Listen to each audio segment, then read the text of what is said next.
네, 그리고 앞서 말씀을 드렸던 것처럼 중국에서 8월 제조업 PMI와 또 비제조업 PMI가 발표가 됐습니다. 제조업 PMI 같은 경우에는 3년 내 최저치를 기록하는 모습이었는데요.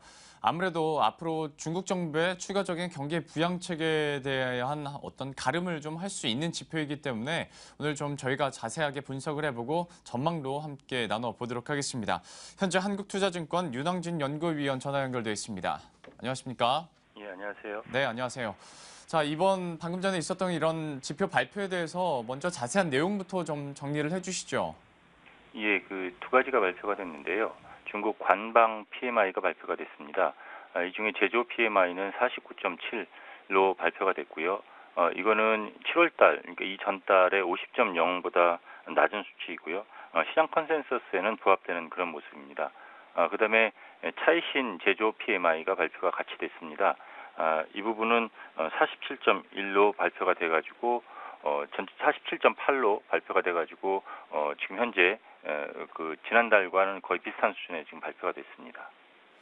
뭐 예상치에는 부합을 했습니다만은 어떤 기준치인 50보다 밑으로 내려갔다는 점, 그리고 3년 내 최저 수준이라는 점도 좀 부담이 될 수밖에 없는데 그렇다 보니까 이제 중국 증시가 또 어떻게 움직이고 있을지도 궁금합니다. 함께 설명을 해주시겠어요? 시장은 지금 최근 주가가 많이 상승을 했습니다. 이틀 동안 상승을 했고, 그리고 어저께 소폭의 보합을 지금 나타냈고요. 지금 현재는 한 4% 정도 하락을 해서 3,080선 정도에 지금 움직이고 있습니다. 최근에 한 10% 정도 올랐고요. 그 후에 다시 4% 정도 빠지는 것을 보면 경제 지표가 지금 현재 시장에 악영향을 주면서 반영이 되고 있는 것 같습니다.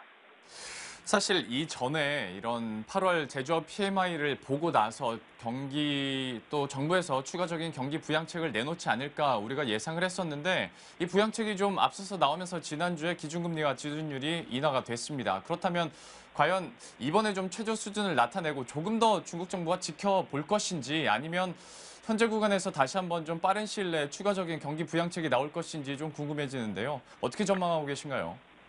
아무래도 조만간에 추가적인 통화 완화 정책이 발표가 될 가능성이 높아졌고요. 그다음에 중국 정부가 직접적인 그 경기 부양 효과가 나타날 수 있는 재정 집행의 조기 집행이라든가 인프라 투자를 확대한다든가 하는 그런 재정적인 방법도 같이 동원할 가능성이 높습니다.